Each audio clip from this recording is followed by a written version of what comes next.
Fire after rebirth मांगा में आप सभी का स्वागत है। उम्मीद है आपने इसके पहले के पार्ट्स देख लिए होंगे। तो बिना किसी देरी के इस चैप्टर को भी स्टार्ट करते हैं। तो हमने देखा था जो हमारा यंजन होता है ना, वो जाता है एक क्लब में और वहाँ पर ना सभी लोग गैदर हुए होते हैं और ना नन्ना उसके स्कूल का टॉपिक ले आता है कि कैसे उसके फादर ने उसे आगे स्टडी कंटिन्यू करने नहीं दी थी और हंगामा कर दिया था और उसे सभी क्लास के सामने स्लैप किया था। और ना वो उसके लिए बहुत ही एम्बैरेसमेंट मोमेंट था। तभी उसकी बातें सुन के यंजन को बुरा लगता है। वो अपना जूस का गिलास फिनिश करता है और उससे बोलता है कि ये सारी चीज़ें पास्ट में थी, तुम्हें अभी ये सारी चीज़ें कहने की ज़रूरत नहीं थी। तभी यहाँ पर हम देखते हैं जो आनयू है और अनजान, वो बोलते हैं नानन, तुम्हें इस तरह के जो चीज़ें हैं ना उसे ब्रिंग अप नहीं करना चाहिए। तुम्हारे साथ आज क्या गलत है, तुम थोड़ी सी स्ट्रेंज बात कर रहे हो। तो नाना उसे ना इनोसेंट बनते हुए बोलता है, आई एम सॉरी अंजन, अगर मैंने तुम्हें गुस्सा दिला दिया हो, लेकिन सच में मैं बस एंग्री हो गया था उन सभी बातों को याद करके। मेरा ये नहीं था कि मैं उन सारी मैटर को ब्रिंग अप करूँ ताकि मैं तुम्हें सैड करवा सकूँ। I am sorry. और उससे बोलता है अंजन, अगर तुम एंग्री हो तो फिर ठीक है, मैं तुम्हारे लिए 3 कप ड्रिंक के करता हूँ पनिशमेंट मिल सके मुझे। तो भाई हम देखते हैं वो जैसे ही पनिशमेंट लेता है अपनी, वो ना जानबूझ के गुल्फी के ऊपर गिरने लगता है। और यहाँ पर ना फिर वो उससे बोलता है, आई एम सॉरी, मेरा हेड थोड़ा सा डिजी था, मैं अभी उठ जाता हूँ। और वहाँ पर उसे सड्यूस करने की कोशिश करता है। यहाँ पर ना यंजन को समझ में आ जाता है कि उसने पर्पसली ऐसा किया है और वो उसे बोलता है कि इसने ये पर्पसली किया है ना। उसे क्या लगता है कि वो ही सिर्फ एक्ट कर सकता है, मैं भी एक्ट कर सकता हूँ। तभी ना वो फिर गोफी के कपड़े को पकड़ता है और उससे बोलता है, ब्रदर फ़ेही, मेरा ना सिर थोड़ा सा दुख रहा है, अभी मुझे बहुत ही अनकंफर्टेबल फील हो रहा है। तभी गोफी उसका ध्यान रखता है और उससे बोलता है कि क्या यहाँ पर इम्प्रूवमेंट हो रही है। उसके सिर को दबाता है तो वो यस में आंसर करता है। उसे इस तरह से देख के आनंद को बिल्कुल भी अच्छा नहीं लगता और इनानन उसे इस तरह से और ज़्यादा गूफी के क्लोज होता है और उससे गूफी कह के बहुत ही प्यार से बुलाता है। तभी गूफी ना उसके ना पटक देता है और उसे ना साइड पे करते हुए ना वो जो आने हिंगे उसे बोलता है, तुम्हारा जो यंगर भाई है ना वो बहुत ज़्यादा ड्रंक है, तुम उसकी टेक केयर करो। तभी ना वहाँ पर आता है टीचर याना, उसे उसे बोलता है, नानन तुम अभी अपने एल्डेस्ट ब्रदर के पास जाओ, तुम इतनी ज़्यादा ड्रिंक क्यों की है। और उसे बोलता है नानन बहुत ही प्यार से कि भाई ये मेरे साथ इस तरह से क्यों कर रहे हैं। तभी ना उसे ना उसके पास आनियो आता है और उससे बोलता है, सेकंड ब्रदर अभी यहाँ पर तुम्हारे लिए है, तुम्हें गुफी के ऊपर रिलाइन होने की ज़रूरत नहीं है, उसके पास अभी कोई और उसका पर्सन है, इसके अलावा सेकंड ब्रदर के पास कोई भी नहीं है, मैं तुम्हारे लिए हमेशा अवेलेबल हूँ। तो आनंद ना बस उसे देखता ही रह जाता है। तभी आनंद उसे बोलता है, सॉरी, आज मुझे नहीं लगता है कि आनंद की तबीयत ठीक है, तो उसने तुम्हारे लिए ट्रबल को क्रिएट किया है। तो यहाँ पर ना गोफी उससे बोलता है कि हाँ, यंजन की भी तबीयत ठीक नहीं लग रही, उसने ड्रंक कर रखा है, तो अभी मैं पहले उसे लेकर जा रहा हूँ घर। तभी यहाँ पर आनजांग उसे बोलता है कि हाँ हाँ जल्दी करो, तुम्हारे स्वीट हार्ट को घर लेकर जाओ, वैसे भी तुम मुझे ब्लाइंड कर दोगी इस तरह से। तो ओके बोलता है, उसे ना अपनी गोद में उठा के लेके चला जाता है। अभी यंजन भी उसे मना नहीं करता, वरना तो वो बहुत ही एम्बेरस होता है क्योंकि ना वो आनयन को दिखाना चाहता था। तभी उसे जाते हुए देख के ना आनयन उसे बोलता है कि र्यूमर बिल्कुल भी सच नहीं है और गूफी पहले की तरह रिजिड नहीं है। तो आनयन उसे बोलता है कि हाँ, वो पहले की तरह नहीं है। तभी हम देखते हैं आनयन उसे बोलता है कि वो ओल्ड फॉक्स, उसने इतने सारे क्यूट और इनोसेंट बॉय को अपने पास कैसे रख लिया, उसने ज़रूर कुछ ना कुछ स्कीम लड़ाई है। वो यहाँ पर ना जन की बात कर रहा होता है कि गूफी ने उसे कैसे फंसा लिया। और यहाँ पर हम देखते हैं आनयन का जो चेहरा है बहुत ही ज़्यादा अगली लग रहा होता है और उससे बोलते हैं एल्डेस्ट ब्रदर, और यहाँ पर रोने का नाटक करना स्टार्ट कर देता है। नेक्स्ट हम देखते हैं जो होता है आनयन, वो सोचता है कि क्यों सभी लोग उस लेनियान को इतनी अटेंशन दे रहे हैं, ये लोग उसे इतना ज़्यादा पसंद क्यों कर रहे हैं, उसके बारे में इतना अच्छा ही क्या है। तभी आनयन उसे बोलता है, नानन तुम क्राई क्यों कर रहे हो, क्या कोई चीज़ तुम्हें बॉदर कर रही है। तो वो उसे बोलता है कि कुछ नहीं ब्रदर, लेकिन मुझे ऐसा लग रहा है कि मैंने यानन को अभी अपसेट कर दिया है। ऐसा लगता है कि वो अभी मुझे लाइक नहीं करता, पहले हम क्लोज फ्रेंड हुआ करते थे। वो उन्हें भड़काने की कोशिश करता है, लेकिन आनी ना साइड लेता है यहाँ यंजन की और उससे बोलता है कि नहीं, बनी बिल्कुल भी ऐसा पर्सन नहीं है, वो बहुत ज़्यादा काइंड पर्सन है, वो थोड़ा सा इंट्रोवर्ट है, लेकिन ना तुम्हें भी कुछ बोलने से पहले ना सोचना चाहिए, इसके बारे में और मत सोचो। और आगे वो बोलता है, पेरेंट्स के बारे में उसके मत बोला करो उसके सामने। और आगे वो बोलता है कि वैसे तो तुम उसके लिए खड़े हो रहे थे, लेकिन जो लोग तुम्हें नहीं जानते होंगे वो सोचेंगे कि तुम इंटेंशनली उसके सोर स्पॉट को टच कर रहे हो। तो आनंद उससे सॉरी बोलता है। यहाँ पर ना उसे बोलता है, ठीक है, अभी तुम पता है ना तुमने क्या गलत किया है, तो तुम्हें इस तरह से नहीं करना है, आगे आगे केयरफुल रहना। वो उसे ओके बोलता है। तभी यहाँ पर हम देखते हैं गोफी ना लेकर जाता है यंजन को अपने साथ। और यहाँ पर ना वो उसे बोलता है यंजन के ब्रदर फिर अभी मैं खुद से वॉक कर सकता हूँ। तो वो उसे बोलता है नहीं तुम ड्रिंक हो।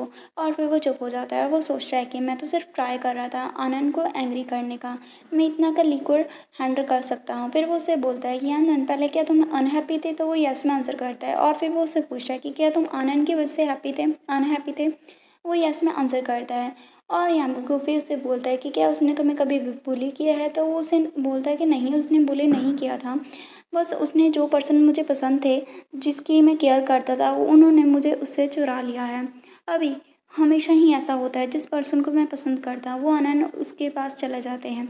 यहाँ पर उसे बोलते हैं ब्रदर फिर क्या तुम्हें भी आनंद पसंद है, तो वो सोचता है कि पास्ट लाइफ में भी नहीं फ़र्क पड़ता, मैं कितना ही ट्राई कर लूँ, सभी लोग उसे लाइक करा करते थे, सभी लोग मेरे फैंस, मेरे फादर, मेरे मदर, मेरा ब्रदर, सभी लोग उसे पसंद किया करते थे। उनकी आइज़ में जैसे सिर्फ नानन ही था सभी चीज़ें। यहाँ पर गुफी उससे बोलता है कि नहीं मैं उसे लाइक नहीं करता। उसकी आवाज़ सुन के यंजन को थोड़ा रिलीफ फील होता है और फिर उसे बोलता है कि अच्छा तो फिर तुम किसे पसंद करते हो? तो गुफी उसे देखने ही लगता है और उसे बोलता है अगर तुम जानना चाहते हो कि मैं किसे पसंद करता हूँ, तो वो यस में आंसर करता है कि मैं जानना चाहता हूँ कि तुम किसे पसंद करते हो। तो गुफी उससे बोलता है पहले मुझे किस करो फिर मैं तुम्हें बताऊँगा। फिर यंजन ना उसे पकड़ता है और उसे बोलता है कि अच्छा अगर मैंने तुम्हें किस किया तो तुम मुझे बताओगे, लेकिन ये तुम हो जिसने पहले मुझे आस्क किया है इसलिए। तो गुफी यस में आंसर करता है। यहाँ यंजन सोचता है कि मुझे लगता है मुझे मिसअंडरस्टैंडिंग हो गई है और वो उसे कुछ कर देता है और उसे बोलता है कि अभी तुम मुझे बताओ। तो भी हम देखते हैं गुफी भी उसे रिटर्न में किस करता है। और नेक्स्ट पार्ट में देखते हैं यंजन बोलता है गुफी कि तुम बुली कर रहे हो।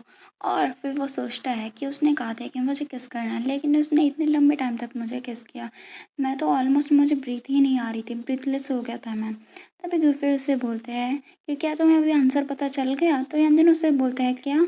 तो गुफी सोच रहा है क्या तुम इतनी जल्दी अपना क्वेश्चन ही भूल गए? तुमने सिर्फ एक ही ग्लास पिया था वाइन का और अभी तुम उसके इफ़ेक्ट से गुज़र रहे हो। और फिर वो उससे बोलता है तुमने फिर से ड्रंक किया। और फिर वो उससे बोलता है कि क्या तुम्हें हर्ट हो रहा है? तो वो उससे बोलता है कि नहीं यहाँ बिल्कुल भी हर्ट नहीं हो रहा है। और उससे बोलता है कि मैं तुम्हें एक सीक्रेट बताता हूँ। तो वो फिर उससे बोलता है कौन सा सीक्रेट? तो वो उसके कान के पास आता है और उससे बोलता है एक्चुअली ना मैं बॉर्न हुआ था, मेरे पास एक एबिलिटी है कि मैं पेन को फ़ील, और वो बताने ही वाला होता है कि मैं पेन को फ़ील नहीं कर सकता, तभी वहाँ पर एक गाड़ी आ जाती है। और वहाँ पर ना असिस्टेंट आके उसे बोलता है कि मिस्टर गू आपकी कार आ चुकी है। तभी गूफी ना यंजन को देखता है और यहाँ पर ना यंजन अपना जो कह रहा था उसे भूल जाता है और उसे बोलता है ब्रदर फिर चलो घर चलते हैं। तो वो ओके बोलता है। तभी हम देखते हैं वो घर आ जाते हैं। गूफी ना उसे अपने रूम के अंदर ले जाता है और बेड पे लिटाने लगता है और उससे बोलता है यंजना हम घर आ गए हैं। और उससे बोलता है कि पहले तुमने फिनिश नहीं किया था जो भी तुम मुझे बता रहे थे, तुम मुझे अपना कोई सीक्रेट बता रहे थे। तो वो कुछ भी नहीं बोलता और सो जाता है। फिर गुफी उससे बोलता है कि तुमने कहा था कि तुम बॉर्न हुए हो बिना किसी चीज़ के, क्या है वो? तो यंजन उसे बोलता है कि यंजन अभी बहुत ही ज़्यादा स्लीपी है और अभी मैं बेड पे जाना चाहता हूँ। तो गुफी उसे कुछ नहीं बोल पाता और उसे देखने लगता है और बोलता है तुम अभी भी छोटे बच्चे की तरह हो। तभी फिर वो यहाँ से चला जाता है और यहाँ पर जैसे ही वो जाने लगता है यंजन उसके कोट को पकड़ता है और उससे बोलता है कि प्लीज़ मत जाओ, क्या तुम मुझे कंपनी कर सकते हो सोने के लिए? और फिर वो उसे बोलता है प्लीज़ मत जाओ। तो गोपी उसे देखने लगता है और स्माइल करते हुए उसे ओके बोलता है और उसके साथ जाके लेट जाता है और उसे बोलता है ठीक है अभी तुम सोने के लिए चले जाओ और गुड नाइट, मैं यहाँ पर हूँ तुम्हारे साथ। तो यहाँ पर गोपी सोचता है अपने मन में कि वैसे तो ये यूजुअली बहुत ही ज़्यादा ओबीडिएंट और सेंसिबल रहता है, लेकिन अभी जब उसने ना ड्रंक कर लिया है, वो डिफरेंट पर्सन की तरह लग रहा था। उसने जानबूझ के मुझे अप्रोच किया और मेरे क्लोज़ को भी पुल किया।